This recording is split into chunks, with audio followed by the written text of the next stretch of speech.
ഇന്ന് രാത്രി 1:30 നടക്കുന്ന മത്സരം അതൊരു പ്രധാനപ്പെട്ട മത്സരമാണ്. ജർമ്മനി ഐവറി കോസ്റ്റിനെയാണ് നേരിടുന്നത്. ആദ്യ കളിയിൽ ക്യുറാസോവയെ 1-7 ഗോളിന് തകർത്താണ് ജർമ്മനിയുടെ തുടക്കമെന്ന് നമുക്കറിയാം.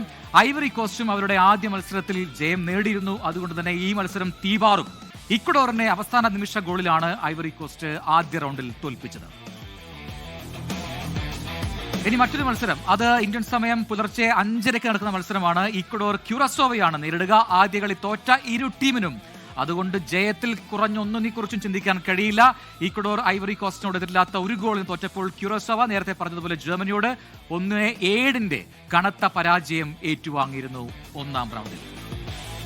ഇനി നാളെ രാവിലെ 9:30 നടക്കുന്ന മറ്റൊരു മത്സരം, അത് നമുക്കും ഏറെ പ്രതീക്ഷയുള്ള മത്സരമാണ്. നമ്മുടെ ഏഷ്യൻ കൺട്രിയായ ജപ്പാൻ ട്യൂണീഷ്യയെ നേരിടുന്നു. ജപ്പാൻ ആദ്യ മത്സരത്തിൽ നെതർലൻഡ്സിനെ സമനിലയിൽ കുരുക്കിയതാണ്. ട്യൂണീഷ്യ സ്വീഡനോട് കനത്ത പരാജയം ഏറ്റുവാങ്ങുകയായിരുന്നു. അപ്പോൾ നാളത്തെ മത്സരം അതും ഏറെ നിർണായകമാണ്. ഇനി ഫിഫ ലോകകപ്പിൽ ബ്രസീലിന് ആദ്യ ജയമുണ്ടായതിന്റെ ഒരു വലിയ ആശ്വാസവും സന്തോഷവും ഒക്കെ ബ്രസീൽ ഫാൻസിലുണ്ട് എന്നെനിക്കറിയാം. ഹെയ്ത്തിയെ മറുപടിയില്ലാത്ത 3 ഗോളിനാണ് മുൻ ചാമ്പ്യന്മാർ തോൽപ്പിച്ചത്. ഖസറി കാനറികൾ ഹെയ്ത്തിയെ 3 അടിയിൽ വീഴ്ത്തി മുൻ ചാമ്പ്യന്മാർക്ക് അമേരിക്കൻ ലോകകപ്പിലെ ആദ്യ ജയം. മൊറോക്കോയ്ക്കെതിരെ സമനില വഴങ്ങിയ ടീമിൽ നിന്ന് ബ്രസീൽ ഇറങ്ങിയത് 2 മാറ്റങ്ങളോടെ. മുന്നേറ്റത്തിൽ ഇഗോർ തിയാഗോയ്ക്ക് പകരം മത്തേയോസ് കൂനിയും റൈറ്റ് ബാക്കിൽ റോജർ ഇബിനസിന് പകരം ഡാനിയിലോയും. കോച്ച് കാർലോ ആഞ്ചലോട്ടിയുടെ തീരുമാനങ്ങൾ തെറ്റിയില്ല. ഇരട്ട ഗോളുമായി കൂനിയ കാനറുകളുടെ കരുത്തായി.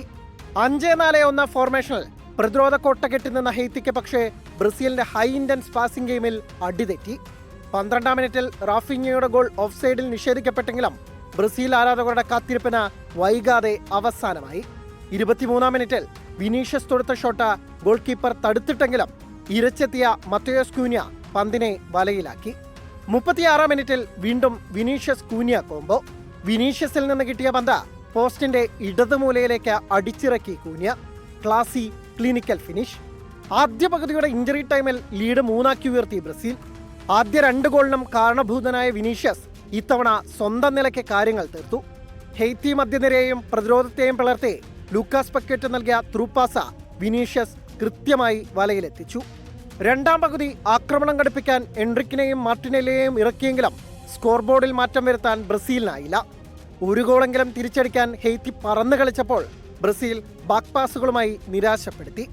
ഗോൾ കീപ്പർ അലിസന്റെ മിന്നും സേവുകൾ ഇല്ലായിരുന്നെങ്കിൽ ഫിഫ റാങ്കിങ്ങിലെ 85-ാം സ്ഥാനക്കാരോട് ഗോൾ വഴങ്ങിയേനെ ബ്രസീൽ.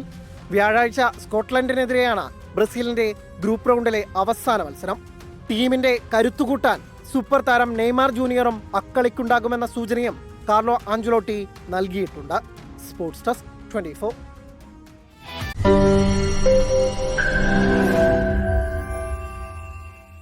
ലോകത്തെവിടെയായാലും ഏത് സമയത്തും 24 വാർത്തകളും ഓഗ്മെന്റഡ് റിയാലിറ്റി പാക്കേജുകളും എക്സ്പ്ലെയിനറുകളും വിശദമായി കാണാൻ ഞങ്ങളുടെ യൂട്യൂബ് ചാനൽ നിങ്ങൾക്ക് സബ്സ്ക്രൈബ് ചെയ്യാം.